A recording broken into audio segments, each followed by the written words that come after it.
በስመ አብ ወወልድ ወመንፈስ ቅዱስ አሐዱ አምላክ ይትባረክ እግዚአብሔር አምላከ አበዊነ ስቡህኒ ውእቱ ወልዑልኒ ውእቱ ለዓለም። የተወደዳችሁና የተከበራችሁ የእግዚአብሔር ቤተሰቦች ለዚች ለክረምቷ ሳምንት ውስጥ ላለችው ዕለት እንኳን በሰላም በጤና አደረሰን አደረሳችሁ። እንደ እግዚአብሔር ፈቃድ ዛሬ የምንማርበት የዕለተ ሰንበት መዝሙር ንጉሥ ውእቱ የሚል ነው። ይኸውም የሚባለው እንደ ሥርዓተ ቤተ ክርስቲያኑ ከሐምሌ 11 እስከ 16 ድረስ ባሉ ቀናት ውስጥ እሁድ ቀን ባሉ ቀናት ውስጥ ያለው እሁድ ላይ የሚባለው መዝሙር ንጉሥ ውእቱ ነው። ለምሳሌ 11 ዓርብ ነው፣ 12 ቅዳሜ ነው፣ እሁድ 13። ዛሬ 13 ነው። በ13 የሚባለው መዝሙር ንጉሥ ውእቱ። ስለዚህ ንጉሥ መዝሙሩን እንተረጉማለን። ንጉሥ ውእቱ ክርስቶስ፣ ክርስቶስ ንጉሥ ነው፣ ንጉሠ ባህሪ ነው ምስጢሩ። እግዚአብሔር እሰ ንጉሥ ውእቱ እምቅድመ ዓለም ወገብረ መድኃኒተ በማእከለ ምድር ተብሎ መዝሙረ ዳዊት 73 ቁጥር 12 ላይ የምናገኘው ኃይለ ቃል አለ። እግዚአብሔር ከዓለማት በፊት ንጉሥ ነበረ፣ ዛሬም ንጉሥ ነው፣ ወደፊትም ንጉሥ ሆኖ ይኖራል። እግዚአብሔር አይሾምም፣ እግዚአብሔር አይሻርም፣ ሁልጊዜ ንጉሥ ነው። ከጊዜያትም በፊት ንጉሥ ነበረ፣ አሁን በጊዜ መካከልም ንጉሥ ነው። ወደፊትም ጊዜያትን፣ ዘመናትን፣ ዕለታትን፣ ሳምንታትን፣ ወራትን ሁሉ መላውን ዘመን አሳልፎ ንጉሥ ሆኖ ይኖራልና ንግስና የባህሪው ስለሆነ ይላል። መሐሪ ውእቱ ይቅር ባይ ነው። ታዲያ ንጉሥ ተብሎ ይቅር ባይ ንጉሥ፣ ይቅር የሚል የማይጨክን መሐሪ ማለት ይቅር ባይ። እንግዲህ መሪ ሆኖ ይቅር ባይ መሆን በጣም ትልቅነቱ እግዚአብሔር አሁን ሁሉም ማድረግ እየቻለ በይቅር ባይነቱ ይታወቃል። በይቅርታ መስጠት ይታወቃል። እግዚአብሔር የማይጨክን አምላክ በመሆኑ ይታወቃል። እግዚአብሔር ቢጨክን ብንኖሮ አንድ ቀን መዋል ማደር የማንችል አንድ ሌሊት የማናድር፣ ነገር ግን እግዚአብሔር ቸር ስለሆነ በጊዜ ላይ ጊዜ፣ በሰዓት ላይ ሰዓት፣ በሳምንት ላይ በዕለት ላይ ዕለት፣ በሳምንት ላይ ሳምንት፣ በወራት ወራትን፣ በዕለታት በዓመታት ዓመታትን፣ በዘመናት ዘመናትን እየተካ እየጨመረልን የሚያኖር ዓለምን የሚያኖር እግዚአብሔር አምላክ ስለሆነ መሐሪ ነው፣ ቸር ነው፣ እግዚአብሔር ይቅር ባይ ነው ይላል። ይሁብ ዘርአ ለዘራኢ፣ ለሚዘራ ሰው ዘርን ይሰጣል። እንግዲህ ዘርን ይሰጣል ሲል እግዚአብሔር ዘርን መጀመሪያም ከመሬት የሚገኙ አዝሬትን፣ አትክልትን፣ እጽዋትን እግዚአብሔር ባያስገኝ ኖሮ ገበሬዎቹ ዛሬ የሚዘሩትን መዝራት አይችሉም ነበረ። እግዚአብሔር ዘርን ስለፈጠረ ነው። የገብሱን ዘር፣ የስንዴውን ዘር፣ የእህል ዘሮችን ስለፈጠረ እንግዲህ ዘር ያለው እህል ነውና እነሱን ይሰጣል ለሚዘራ ሰው። ዘርቶ እግዚአብሔር በዝናብ ለሚያበቅልለት፣ በፀሐይ ለሚያበስልለት ሰው እግዚአብሔር ዘርን አይከለክልም። የዘር ሰዓት ነው። የሰዓት አብዛኛው ኢትዮጵያ ሀገራችን ላይ በይበልጥ ደጋማው ሀገር በዚህ ሰዓት ይዘራል። ስንዴ የሚዘሩ አሉ፣ ጤፍ የሚዘሩ አሉ፣ ገብስ የሚዘሩ አሉ። እንደየአስፈላጊነቱ እንደየልምዳቸው እንደ ግብርና ልማዳቸውና እውቀታቸው አንጻር የሚሆነውን ይዘራሉ ማለት ነውና ለሚዘራው ሰው ዘርን የሚሰጠውም እሱ ነው፣ የተዘራውንም የሚባርክለት እሱ ነውና በሀገራችን ላይ እየተዘራ ያለውን የእህል ዘር ሁሉ እግዚአብሔር ይባርክልን። ያሰምር እክለ ለሲሳይ፣ ለምግብ እህልን ያሳምራል፣ እህልን የተወደደ እህልም ያረጋል ይላል። የተወደደ ያረጋል። ተወደደ ሲባል ተወዳጅ ጣዕም እንዲኖረው ይሄ የሚዘራው እንዲበቅል ያረጋል። ከዛ ጣዕምም እንዲኖረው ያረጋል። የሰመረ የተወደደ፣ ከዛም እንደ ስንዴ ካለው እንደውም መስዋዕት ስሙር የተወደደ መስዋዕት እንዲገኝበት ያደርጋል። ስሙር ማለት ሰምረ ወደደ ሰመረ ይሆናል። ስለዚህ መስዋዕት አድርጎ ያሳምረዋል። ያነስኦ ምድር ለነዳይ ብሎ የሚናገረው ደሃን ከምድር የሚያነሳ፣ አዳምን ከወደቀበት የሚያነሳ፣ ዳዊትንም ከወደቀበት ያነሳ፣ ከወደቀበት ኃጢአት አዳምን አነሳው፣ እንደዚሁም ደግሞ ዳዊትንም ከወደቀበት አነሳ። መዝሙረ ዳዊት ላይ ይሄ የሚገኝ ነው። በይበልጥ ያነሰው ምድር ለነዳይ ድሃውን ሰው ከወደቀበት ማንሳቱን የሚችልበት እግዚአብሔር ስለሆነ ሰው በኃጢአት ይወድቃል። ከወደቀበት ግን ሊያነሳ የሚችል ደግሞ እግዚአብሔር ነው። ያለ እግዚአብሔር ሌላ የሚያነሳ ስለሌለ እግዚአብሔር አንሺ እንደሆነ ነው ከወደቅንበት ከኃጢአት በይበልጥ የሚያነሳን። ወደ መቃብርም ከተወረወርን ከተቀበርን በኋላ በትንሣኤ ዘጉባኤ በክብር የሚያነሳን እግዚአብሔር እንደሆነ መጀመሪያ በተፈጥሮ ከምድር አንስቶ ፈጠረን። ቀጥሎ ደግሞ በኃጢአት ስንወድቅ ከኃጢአት አነሳን። በኋላ ደግሞ አፈር ውስጥ ተቀብረን ኖረን በትንሣኤ ዘጉባኤ ከተቀበርንበት የሚያነሳን ራሱ ስለሆነ ነው እንደዚህ የሚለውና ዘኢያሃይድዎ ስልጣኖ ስልጣኑን የማይቀሙት የእግዚአብሔር ንጉሥ ነው ብለናል። ኢየሱስ ክርስቶስን እግዚአብሔር ንጉሥ ብለናልና ሌላው የዚህ ምድር ንግስና ስልጣን ሰዎች የሚቀማሙት ነው። የእሱን ስልጣን ግን ማንም አይቀማውም ነው። ማንም አልሰጠውምም፣ ማንም በኋላም አይቀማውም። መቀማማት የለም። ፍጥረታት ሊቀሙት አይችሉም። ዘኢያሃይድዎ ስልጣኖ ማንም የማይቀማው ዘየዝብት ሲተ ለጻድቃኒሁ ለእውነተኞች ደስታን የሚያዝ ተድላ ነፍስን የሚሰጣቸው የነፍስ ደስታን የሚሰጣቸው ከስጋዊ ደስታ አልፈው መንፈሳዊ ደስታ እንዲኖራቸው የሚያደርጋቸው የማይቀማ ስልጣን የሆነ ያለው ቅድመ ዓለም ንጉሥ የነበረ አሁንም ንጉሥ ወደፊትም ዓለምን አሳልፎ ንጉሥ ሆኖ በንግስናው የሚኖር የእሱ ስልጣን የማይከለስ የማይበረዝ የማይወሰድ የማይሸራረፍ ስልጣን ነው እግዚአብሔር ስልጣን ማለት ነው። እና ወሰርዐ ሰንበተ ለሰብእ ዕረፍተ ይሄ ብዙ ጊዜ የምንለው ነው። ለሰው ልጅ ዕረፍት አድርጎ ሰንበትን ሰጠ። በነፍሳችሁ ዕረፉባት ብሎ የዕረፍት ቀን እንግዲህ በኦሪቱ እንደተነገረው ለሙሴ እግዚአብሔር ሲነግር እስራኤል ያደርጉ የነበረው 7 ቀን ፈጥሬአለሁ አለ እግዚአብሔር። 6ቱን ቀናት የግል ስራችሁን የስጋ ስራችሁን ትሰሩና 7ተኛዋ ግን የዕረፍት ቀን ከስጋ ስራችሁ ከስጋ ድካማችሁ አርፋችሁ እኔን የምታመሰግኑባት ዕለት ብሎ 6ተኛዋን እንዲህ ብሎ 7ተኛውን ግን ታርፉባታላችሁ ብሎ በኦሪቱ እንደተናገረ ሁሉ አሁንም ቢሆን በሐዲስ ኪዳን ደግሞ ከሰኞ እስከ ቅዳሜ ቅዳሜም ዕረፍት ነው። በእርግጥ በዚህ ፍትሐ ነገሥቱ ያዛል። እስከ ዓርብ ድረስ ባለው የራሳችሁን ስራ ሰርታችሁ እሁድ ሰንበትን ለቅዳሴ ለማሕሌት ስብሐተ እግዚአብሔር ለመዝሙር ትጠቀሙባታላችሁ እንደማለት ነውና ወሰርዐ ሰንበተ ለሰብእ ዕረፍተ ወሰርዐ ሰንበተ ለሰብእ ዕረፍተ ማለት ሰንበትን ለሰው ልጆች ዕረፍት አድርጎ አዘጋጃት ለማለት ነው።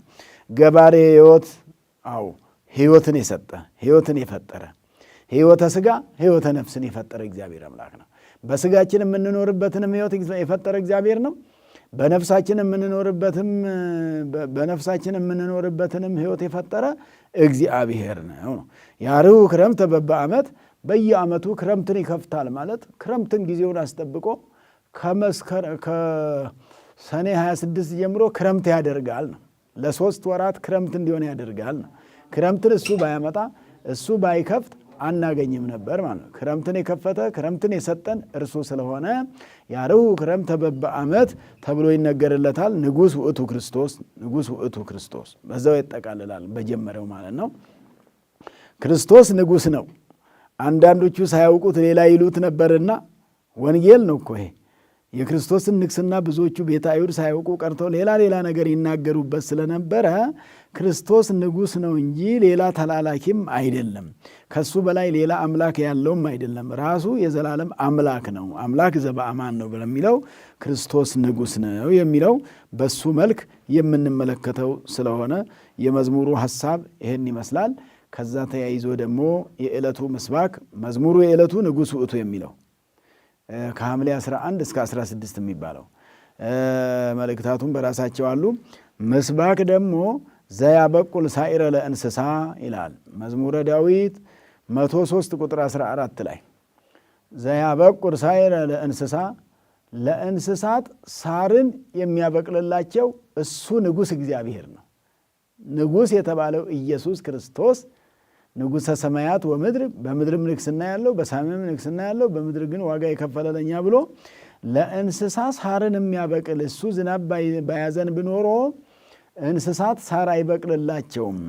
ሳር አልበቀለላቸውም ማለት ደግሞ ቀለብ የላቸውም። እንስሳቱንም የሚቀልባቸው እሱ ነው። እንኳን ሰዎችን እንግዲህ አንዳንድ ጊዜ የሰው ልጅ ማን ይቀልበኛል ብሎ ይጨነቃል፣ ያስባል። ትንኝን የሚያበላ ይላሉ አባቶቻችን እናቶቻችን ሲናገሩ፣ ትንኝን አስቦ የሚያበላት ለትንኝ የሚያስብላት እኔ ከትንኝ አልሻለም ወይ ከትንኝ በላይ ለእኔ አያስብም ወይ ብሎ ያምናሉ የእምነት ቋንቋ ሲናገሩና ስለዚህ እንስሳትን እየመገበ ሰውን አይመግብም አይባልም እግዚአብሔር። እንዳውም እንስሳቱ ሳር ይመግባል፣ እንስሳቱን ደግሞ ሰው ይመገባቸዋል፣ ሰው ይበላቸዋል። እንደ አስፈላጊነቱ በጉን፣ ላሙን፣ በሬውን፣ ፍየሉን እነዚህን ይመገባቸዋል ማለት ነውና ሳር ለእንስሳ እንስሳው ደግሞ ለሰው ልጅ የተዘጋጀ ነው። አዝሪቱ አትክልቱም ለሰው የተዘጋጁ ናቸው። ውሃ መልማለ ለቅኔ እጓለ እመሕያው የሰው ልጅ ለእግዚአብሔር ይገዛ ዘንድ ልምላሜውን ያበቅላል።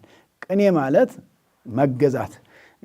ውሃ መልማለ ሰው እግዚአብሔር ያበቀለለትን ልምላሜ አይቶ እግዚአብሔር ያበቀለለትን እህል አይቶ ለእግዚአብሔር የሚገዛበትን ነገር እግዚአብሔር ያደርግለታል ነው። ቅኔ ማለት አሁን ይሄ እዚህ በእግዚአብሔር ጊዜ በምስጋና ጊዜ የምናመሰግነውን ሳይሆን ሊል የፈለገው ቀኔ ገዛ ስለሚል ቅኔ ግዛት ማለት ነው። ለእግዚአብሔር እንድንገዛ ያደርጋል። ምክንያቱም ዝናቡን በሰዓቱ ሲያዘንብ ሳርንም ሲያበቅል እንስሳትን ሲመግብ እንስሳት ደግሞ ለሰው አዳምን እግዚአብሔር ከሰማይ በታች ከምድር በላይ ግዛ፣ ንዳ፣ ብላ፣ ጠጣ ብሎ ነው ያዘዘውና እንስሳቱ የሰው ታዛዦች ናቸው። በአዳም ጊዜ እንዳውም ወደ አዳም እየሄዱ እረደን ይሉት እንደነበረ፣ ደጅ ይጸኑ እንደነበረ፣ ለመታረድ ደጅ ይጸኑ ነበር፣ ለመብላት ያለ ነበረ ደጅ መጽናት የነበረበት። የሚበሉት ናቸው ደጅ የሚጸኑ የነበሩት በአዳም ዘመን ደጅ ይጸኑት ነበር፣ አዳምን ይለምኑት ነበረ። በዚህ መልክ ነበር የነበረውና በኋላ አዳም ከእግዚአብሔር ከተጣላ በኋላ ነው እንስሳቱ የሸሹት እንጂ የሰይጣንን ምክር ሰምቶ ከእግዚአብሔር እስከሚለይ ድረስ እንስሳቱ አዳምን በጣም ያከብሩት ነበር፣ ይመላለሱ ነበር። እረደንና ብላን እግዚአብሔር አዟል፣ ለአንተን የታዘዝነው የተፈጠርነው ለአንተ ነው ይሉት ነበረ። ዛሬ አይሆንም መቼም ይሄና ከመ ያውፅእ እክለ እምድር የተዘራውን እህል ከምድር እንዲወጣ የሚያበረግ ከምድር ወጥቶ እንዲበቅል የሚያደርግ እምድር ማለት እህልን ከምድር መጀመሪያ እህል እንግዲህ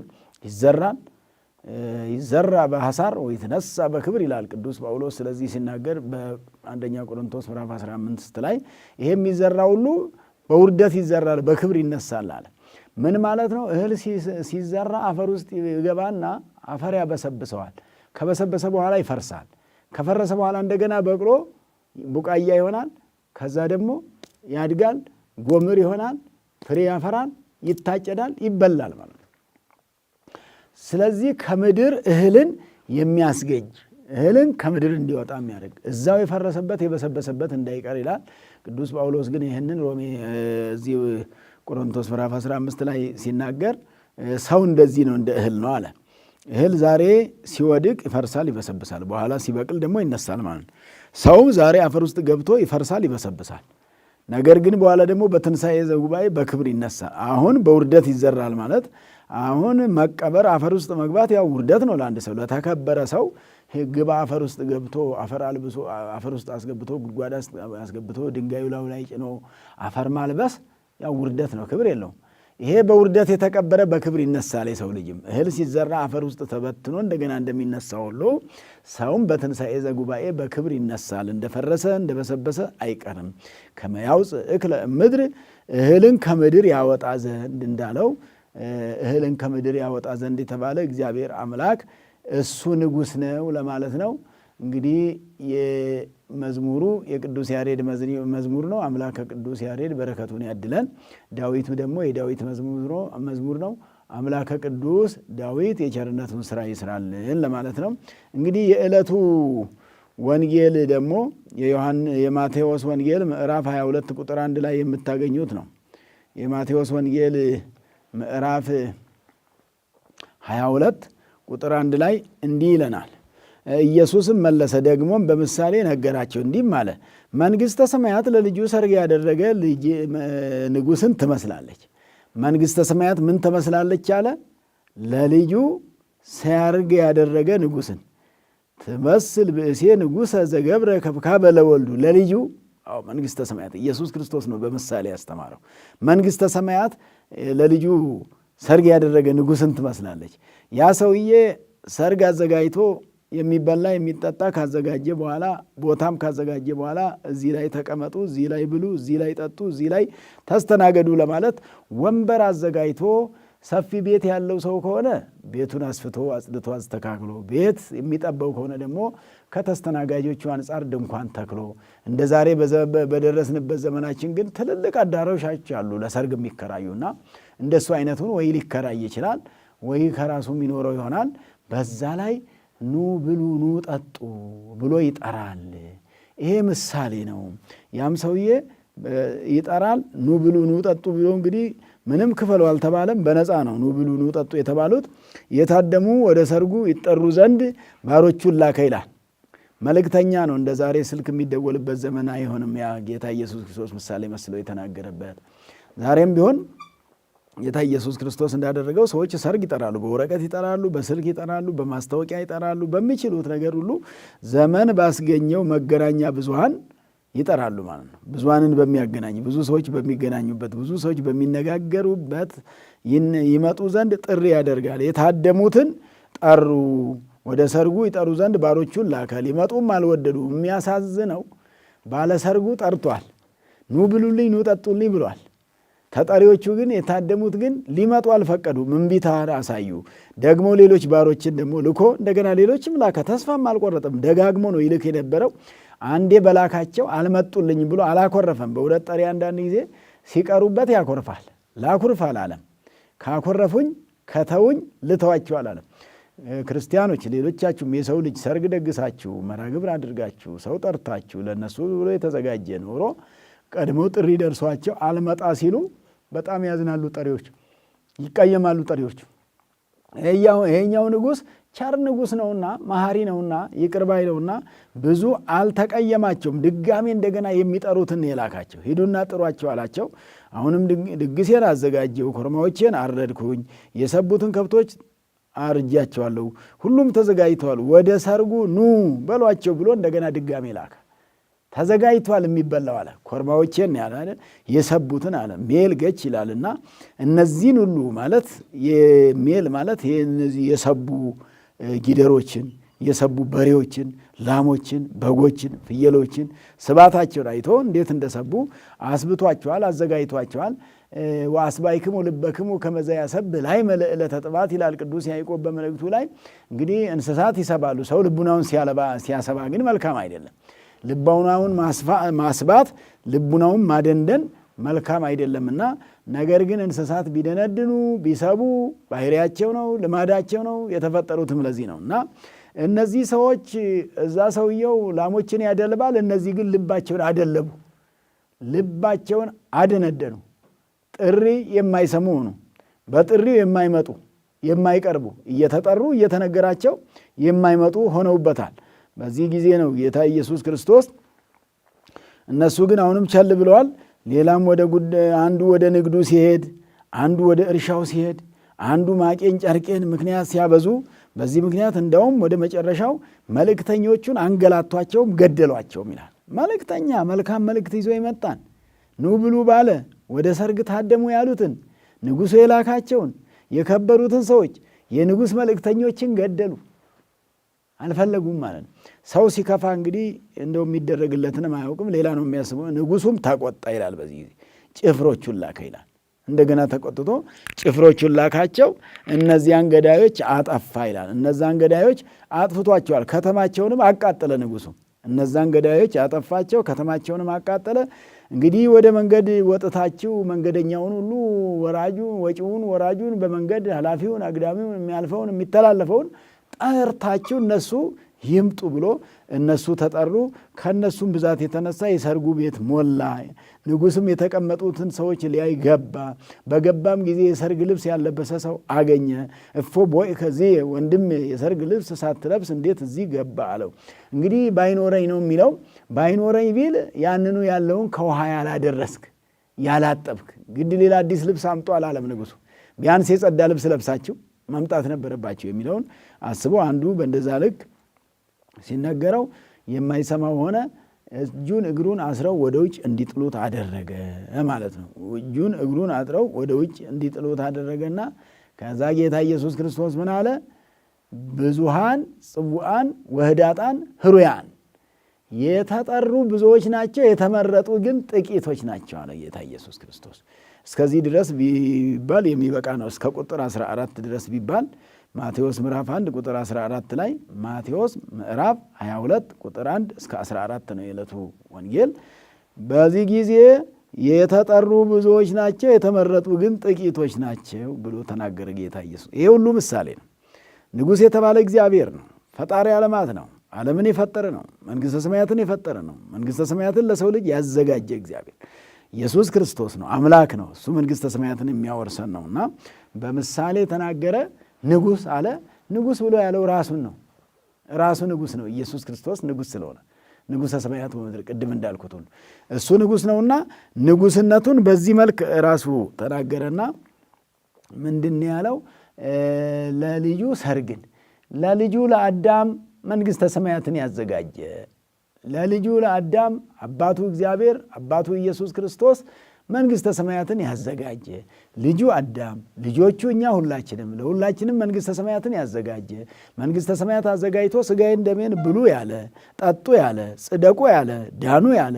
ነገር ግን እነዛ መልእክተኞቹን እምቢ ያሉን ችላ እንዳሉ ዛሬም እንግዲህ ቤተ እስራኤል ናትና ኦሪት ነች። በኦሪቱ ነቢያት፣ ካህናት፣ ደቂቀ ነቢያት ታላላቆቹ ነቢያት፣ ታናናሾቹ ነቢያት ተልከው ነበረ ወደ ቤተ እስራኤል። ሊሰሟቸው አልቻሉም። ቆይተው መጀመሪያ ነቢያትን ላከ፣ ከዛ ደቂቀ ነቢያትን ላከ። በአዲስ ኪዳንም ሐዋርያትን ላከ። ከሐዋርያት በኋላ ደግሞ ሐዋርያትን አልሰማ ሲሉ 72ቱን አርድእት ይልክ ነበረ ወደዚህ ወደሚማሩ ሰዎች። የታደሉ ሰምተው ይቀበሉና ስራ ላይ ያውላሉ፣ ያልታደሉ ደግሞ ስራ ላይ አያውሉም ነበርና ጌታ ኢየሱስ ክርስቶስ የሰርግ ቤት የተባለ የጽድቅ ቤት ነው። እንግዲህ እዛ ችላ ያሉ አሉ፣ እንደውም የደበደቡ የገደሉ።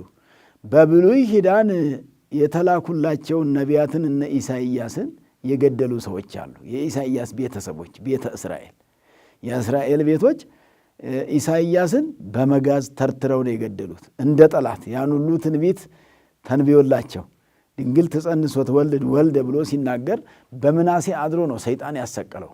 ምናሴ ነው በኩላብ አሰቅሎ የገደለው። በእንትን ሰቅሎ በኩላብ አሰቅሎ በመጋዝ ተርትሮ የገደለው። ትንቢት የተናገረላቸውን ያስተማራቸውን ይህ ሕዝብ ክፉ ነው ወደዚህ ሕዝብን ያልሄድም እንኳ ብሎ ቢል እግዚአብሔር ምን አለው? ይህ ሕዝብ ርኩሰ ከናፍር፣ ከንፈሩ የረከሰ ሰው ማለት ንግግሩ የተበላሸ ሰው ማለት። ከንግግር ብልሽት እግዚአብሔር ይጠብቀን ወገኖቼ። የንግግር ብልሽት ራስንም ያረክሳል፣ ሌላውንም ያረክሳል። የንግግር ማማርና መልካም ነገር፣ ንግግር ማማር የቃላት ድርደራ ሳይሆን ንግግር ሲያምር መልካም ነገር እንናገራለን ማለት ነው። ሰውን የማያስቀይም፣ እግዚአብሔርን የማያስከፋ፣ እግዚአብሔር በእኛ ላይ እንዲፈርድ የማያደርግ ነገር እንድንናገር ያደርገናልና በዚህ መልክ እንግዲህ ተላኩ። ተልከውም የማይሰሙ ሆነው ሰዎቹ ብዙ ምክንያት ነው የፈጠሩት። ደበደቧቸው፣ ገደሏቸው መልእክተኞቹን። ለራሳቸው ደግሞ እኔ ወደ ንግዴ ወደ እርሻዬ ብዙ አለብኝ፣ ብዙ ስምሪት አለብኝ፣ እንስሳት አሰማራለሁ። ዛሬም ብዙ ሰው ሰንበት አስቀድስ ሲባል ገጠር ያለው እንስሳት አሰማራለሁ ሲል፣ አዝመራዬን ይጠብቃለሁ ሲል፣ ከተማ ያለው ደግሞ ልጆች ቤት ውስጥ ብቻቸውን ናቸው የሚጠብቃቸው የለም ብሎ ሲጨነቅ፣ ለጽድቅ ጉዳይ ምክንያት ማብዛት አይገባም። ወይትግበሩ ምክንያት ለግእዛኒክሙ ቅዱስ ጳውሎስ፣ ለጽድቃችሁ ለመዳናችሁ ለነጻነታችሁ ምክንያት አታብዙ ነው። አንዳንድ ጊዜ ለመጽደቅ ምክንያታችን አበዛዙ። ንስሐ ለመግባት ምክንያታችን ይበዛል። ሥጋ ወደሙ ለመቀበል ምክንያታችን ይበዛል። ብዙ የሚበዙ ምክንያቶች አሉና እግዚአብሔር ከምክንያት ነፃ ያድርገን። የመዳኛ ምክንያት እንጂ የመኮነኛ ምክንያት አያስፈልግም። ለመኮነን ከእግዚአብሔር ተለይቶ ለመኖር ብዙ ማመካኘት አይጠበቅብንም። ከኛ የሚጠበቅ አይደለም። እንደሱ አይገባም። እንደሱ ሊደረግ አይገባምና ምክንያት አልባዎች መሆን አለብን። እንደው ጌታ ኢየሱስ ክርስቶስ ምንድን ያለው በዮሐንስ ወንጌል? እኔ መጥቼ ባልነገርኳቸው ኖሮ በደል ባልሆነባቸውም ነበረ። ዛሬ ግን እኔ መጥቼ ነግሬያቸዋለሁና ወአልቦሙ ምክንያት ለጌጋዮሙ ወይም ለአበሳሆሙ፣ ለበደላቸው ምክንያት የላቸውም ይላል። አሁን ምክንያት የለንም። ሥጋ ወደሙ አዘጋጅቶ ሰጥቶን፣ እሱ ሥጋውን ቆርሶ ደሙን አፍሶ ሰጥቶን አልበላ አልጠጣ ብለን ከቀረን ችግሩ የኛው ይሆናል እንጂ የማንም አይደለምና ምክንያት የለንም። አሁን ለመጥፋታችን ምክንያት የለንም፣ ለመኮነን ምክንያት የለንም። እንኳንስ ከእግዚአብሔር ቤት ቀርቶ አንዱ ሰው እኮ ከአንዱ ጠፋ ብሎ ትንሽ ሲሰነብት ምነው ጠፋ ሲለው ምክንያት ሲደረድር እንዲህ ሆኜ እንዲህ ተፈጠሬ ገበያ ሄጄ እርሻ ሄጄ ቁፋሮ ሄጄ ጊዜ አጥቼ ቢዚ ሆኜ ብሎ ምክንያት ብዙ አለና ይሄም ጌታ ኢየሱስ ክርስቶስ ለእኛ ሥጋውን ደሙን አዘጋጅቶ ብሉ ጠጡ ብሎ የሰጠን ነውና አንዳንድ ጊዜ በራሳችን ድካም በራሳችን ስንፍና ሳንጠቀም እንቀራለንና የተሰጠንን እድል የክርስትናን እድል እንድንጠቀምበት ነው። የሙሽራ የሰርግ ልብስ ያለበሰ የገባ ሰውዬ የተባለው ክርስትና የተነሳና የክርስትና ስራ ያልሰራ ሰው ነው። እንግዲህ በ40ና በ80 ቀን ክርስትና እንነሳለን። ሌሎቻችንም ደግሞ እንዳደረሳቸው የሚነሱ በቤተ እምነቱ ያልቆዩ ሊኖሩ ይችላሉ። በተነሱበት ቀን ግን የ40 ቀንና የ80 ቀን ወንዶች 40 ሴቶች 80 ቀን ማለት ነው። በ40ና በ80 ቀን ተነስተው ብዙዎቹ የማይጠቀሙበት ክርስትናን የማይኖሩ ክርስትና መነሳት ብቻ ሳይሆን ክርስትናን መቀበል ብቻ ሳይሆን ከክርስትናም በኋላ የክርስቲያን ስራ መስራት ያስፈልጋል። ክርስቲያኖች የሚሰሩትን መስራት ያስፈልጋል። ክርስቲያኖች የሚሰሩትን ስራ መስራት ካልተቻለ ዝም ብሎ ስም ስለሆነ የሚያስጠይቅ ነው። ጌታ ኢየሱስ ክርስቶስ እንግዲህ ክርስትና የተነሳውን ሰው ሁሉ ወዳጄ ይላል። ልክ እንደዚህ እንደ ሰርግ ቤቱ ሰውዬ አሮጌ ልብስ ለብሶ የገባውን ሰውዬ እሱን እንዳነጋገረው ሁሉ መንፈሳዊ ስራ ላትሰራ ለምን ክርስትና ተነሳም እንባላለን፣ እንጠየቃለን። ብዙዎቻችን ክርስትና ተነስተን መንፈሳዊ ስራውን ግን ያልጀመርናለን፣ በጎነት ቅንነትን ያልጀመርናለን። ክርስትና ተነስታችኋል፣ ለምን መልካም ነገር አትሰሩም? ዛሬ ስትኖሩ ንስሐ ለምን አትገቡም ብንባል ምን እንላለን? ለምንስ ሥጋው ደግሞ አትቀበሉም ብንባል ምንድን ነው የምንለው? የማይሆን ምክንያት ከመደርደር ውጭ ዋጋ የለምንማ እና የማይሆን ዋጋ ከመደርደር ንስሐ መግባትና ወደ እግዚአብሔር መመለስ ከሁሉ የሚበልጥ ስለሆነ በኋላ ያን ሰውዬ ለምን ክርስትና አልተነሳህም ብቻ ሳይሆን ክርስትና ከተነሳ በኋላ ንስሐ ሥጋዬ አገብሮኝ አቅም አጥሮኝ ነው ኃጢአት የሰራሁት ቢል እንኳ ታዲያ ንስሐ መግባት ማን ከለከለ ይላል እግዚአብሔር። በዚህ አይነት አውጥታችሁ ወደ ውጭ ጣሉት እንደተባለው ክርስትና ተነስቶ የክርስትና ስራ ያልሰራ ሰው ከገነት ወደ ሲኦል ወደ ውጭ ይጣላል። ከመንግሥተ ሰማያትም ወደ ገሃነመ እሳት ወደ ውጭ ይጣላል። ወደ ውጭ ከመጣል እግዚአብሔር ያድነን። ለዚህ ነው የምንተጋው፣ ወደ ውጭ ላለመጣል፣ ወደ ውጭ ላለመውደቅ፣ ከመንግሥተ ሰማያት ውጭ ላለመሆን፣ እስከዛውም ግን መንግሥተ ሰማያት እስከምትከፈትልን ድረስ ደግሞ ከገነት ውጭ ላለመሆን ነው የምንተጋውና በዚህ መልክ መትጋት መጽናት ያስፈልጋል ለማለት ነው። እንግዲህ ይህንን የመሰለ ነው። መጨረሻ ላይ ጌታ ኢየሱስ ክርስቶስ ወህዳጣን ብዙዎች ናቸው የተጠሩ አለ። ብዙዎች ናቸው ክርስትና የተነሱት በ40 ቀናቸውና በ80 ቀናቸው ወደ 60 ሚሊዮን ገደማ አይደል ያለ ነው የተጠራ ነው ክርስትና የተነሳ ነው ኦርቶዶክስ የሆን ነው 60 ሚሊዮን ገደማ። ከዛ ውስጥ ደግሞ የተመረጡ ብንባልና መልካም ስራ የምንሰራ ንስሐ የገባን ሥጋው ደግሞ ተቀብለን የምንኖረው ደግሞ ስንቶቻችን ነን ብንል ደግሞ እንደዚሁ በአንጻሩ ሌላ ቁጥር ይሰጠናል ማለት ነው። ስለዚህ ክርስትና ከመነሳትም በኋላ ሥጋው ደግሞ እየተቀበሉ አንድ ክርስቲያን ከሥጋው ደግሞ ተለይቶ መኖር አይገባውም። ከሥጋው ደግሞ ተለይቶ መኖር ማለት ከእግዚአብሔር ተለይቶ ማለት ነው። ሥጋዬን የበላ ደሜን የጠጣ የዘላለም ሕይወት አለው ብሎም በዮሐንስ ወንጌል ምዕራፍ 6 ቁጥር 54 ላይ ከኔ ጋር ይኖራል እኔም ከእርሱ ጋር እኖራለሁ ነው ያለው ጌታ ኢየሱስ ክርስቶስ። ቆራቢያን ጋር እኖራለሁ፣ ቆራቢያንም ከኔ ጋር ነው የሚኖሩት። መኖሪያቸው እኔ ጋር ነው፣ ቦታቸው ሌላ ቦታ አይደለም። ለጊዜው አፈር የተቀላቀሉ ቢመስሉ የሚኖሩት ከኔ ጋር ነው ያለው ጌታችን ኢየሱስ ክርስቶስ ወንጌሉን ሲያስተምር። ስለዚህ የተጠሩ የተባልነው ተጠርተናል። ክርስትና በመነሳት ተጠርተናል። ወደ ቤቱ በመምጣት ምናልባት የውስጥ አገልጋዮችም ይሆናለን፣ በምእመንነትም የተጠራናለን። ምእመን መሆንም ጥሪ ነው። በ40ና በ80 ቀን ጥሪ ነው። ይሄ ከእግዚአብሔር የተጠራ ነው። ይህን ጥሪ ሳይጠቀሙበት የቀሩ ግን ወደ ውጭ የመጣል ነገር ያጋጥማቸዋል። የተጠሩ ብዙዎች ናቸው የተመረጡ። በእውነት እኮ እንደ የተመረጡ መብዛት ነበረባቸው። ተመርጠው ሁሉም መልካም ሆነው በእውነት በመመረጥና ትልቅ በመሆን በመመረጥና ትልቅ በመሆን የሚቻለው ትልቅ መሆን የሚቻለው የክርስትናን ስራ መስራት ሲቻል ነውና ያለበለዛ ሳይገባ እዚህ ሰርግ ቤት ገብታል መባል አለ። ሳይገባ ኦርቶዶክስ ውስጥ ገብታል መባል አለ። ሳይገባ ቤተ እምነት ውስጥ አለ መባል አለ። ሳይገባ መቼም እግዚአብሔር ወዶን የፈጠረን እንጂ ብዙዎቻችንም እኮ መፈጠራችንን እየጠላን ያለን ሰዎች አለን እኮ። ዓለማችን ላይ አሁን አብዛኛው ሰው መፈጠሩን ይጠላል። ለምን ተፈጠርኩም ይላል። አንዳንድ ነገር ይናገራል፣ አንዳንድ ሐሳብ ያስቀምጣል። ድሃውኛለሁ፣ ይሄን አጥቻለሁ። እግዚአብሔርን ያጣ ሰው ነው ፍጹም ድሃ የሚባለው። ሌላው ነገር አንድ የሚገኝ አንድ የሚታጣ ነው። እግዚአብሔርን ማግኘት ከተቻለ፣ እግዚአብሔር ጋር መኖር ከተቻለ፣ እግዚአብሔር ሰው መሆን ከተቻለ ሌላው ሁሉ ቀላል ስለሆነ በእውነት የሚገባው ሊደረግ የሚገባው ከተጠሩ በኋላ ወህዳጣን ህሩያን የተመረጡ ጥቂቶች ናቸው ተብለን እንዳንወቀስ፣ ከተመረጡት እንጂ ካልተመረጡት እንዳንሆን። በጥሪ ብቻ የቀሩ ስለተጠሩ ብቻ ይሄ በቂ የመሰላቸው ሰዎች አሉ። አሁን ዛሬ ብዙ ሰው እኮ ክርስትና መነሳት እኔ በልጅነቴ ነው ክርስትና የተነሳሁት ይላል። አባቴ እናቴ ኦርቶዶክሳውያን ናቸው፣ ከዛም አልፎ እንደው ወደ መጨረሻው መንኩሰዋል ይላል። አባቶች ናቸው የኔ ዘመዶች የኔ አጎቶች ይላል። እናቶች ሀብታሞች ናቸው፣ ቆራቢያን ናቸው። እናቴ ዝቋላ ይመላለሳሉ፣ ደብረ ሊባኖስ ይመላለሳሉ፣ ግሸን ይመላለሳሉ፣ አክሱም ይመላለሳሉ ብሎ ብዙ ነገር ሊል ይችላል። በዚህም የሚመካና ጊዜውን በዚህ የሚፈጅም አይታጣም። የሌላው ጽድቅ ወደኛ አይተላለፍም ወገኖች።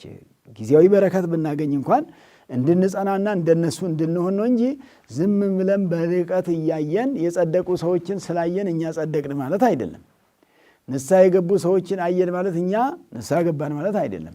ስጋ ወደሙ የተቀበሉ ሰዎችን አየን ማለት እኛ ስጋ ወደሙ ተቀብለናል ማለት አይደለም።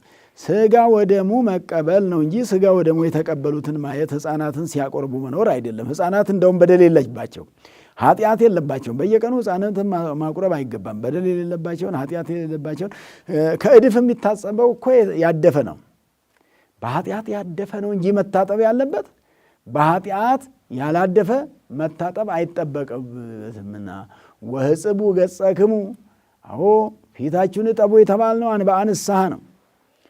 በደላችሁንና ኃጢአታችሁን እያሰባችሁ አልቅሱን የተባልነው በደላችንን ኃጢአታችንን እያሰብን ማልቀስ የሚገባን ነውና፣ ስለዚህ ይሄን ወርሃ ክረምትን እግዚአብሔር አምላካችን የተባረከ ወርሃ ክረምት እንዲያደርግልን። ግሱ እንግዲህ ክረምት የሚለው ከረመ ከርሞ ስለሚመጣ ክረምት ማለት ክራሞት መክረሚያ ማለት ነውና እንግዲህ በዚህ በሚዲያችን በንጉሥ ሚዲያ ወይንም በንጉሥ ቲዩብ ወንጌሉን እየተከታተላችሁ ያላችሁት የየሳምንቱ መዝሙራት ይተረጎማሉ፣ ምስባክ ይተረጎማል፣ ወንጌል ይተረጎማል። ያው ታውቁታላችሁ እየተከታተላችሁት ነውና እግዚአብሔር ይሄንን የምንማረውን ነገር ሁሉ ለሕይወት ለድነት ያድርግልን። አንዳንድ ጊዜ ሰምተን ሳንሰራው ስንቀር ሰምቶ መኮነን አለና ሰምተን ከመኮነን ያድነን እግዚአብሔር። ሳንሰማ መኮነን አስተማሪ አንሶን ልንን እንችላለን፣ ሌላም ምክንያት ልናበዛ እንችላለን። ሰምተናል። ከሰማን በኋላ ግን አለመጽደቅ ኩነኔው ብዙ ስለሆነ ሰምታችኋል ለምን አልኖራችሁበትም ስንባል አንትሙ ትነብሩ ዲበ አሰርቱ ወክልኤቱ መናብርተ እስራኤል፣ በ12ቱ የእስራኤል ወንበሮች ላይ ትፈርዳላችሁ የተባለው ፍርድ ለእናንተ ይሰጣል ማለት ነው። ፍርድ ታገኛላችሁ ማለት ነው። እግዚአብሔር ይፈርድላችኋል ማለት ነው። ያ የፈረደባችሁ ዓለም ይፈረድበታል አላቸው እግዚአብሔር አምላክ።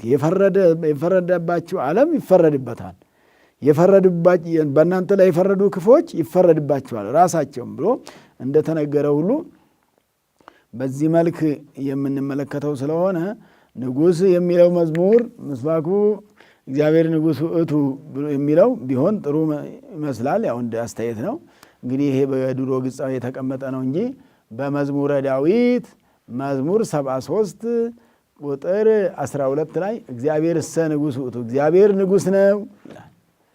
እግዚአብሔር ንጉሥ ውእቱ ንጉሥ ነው። ወገብረ መድኃኒተ በማእከለ ምድር፣ የምድር ማእከል በምትሆኗ በኢየሩሳሌም ድነትን አደረገ አለ ጌታ ኢየሱስ ክርስቶስ።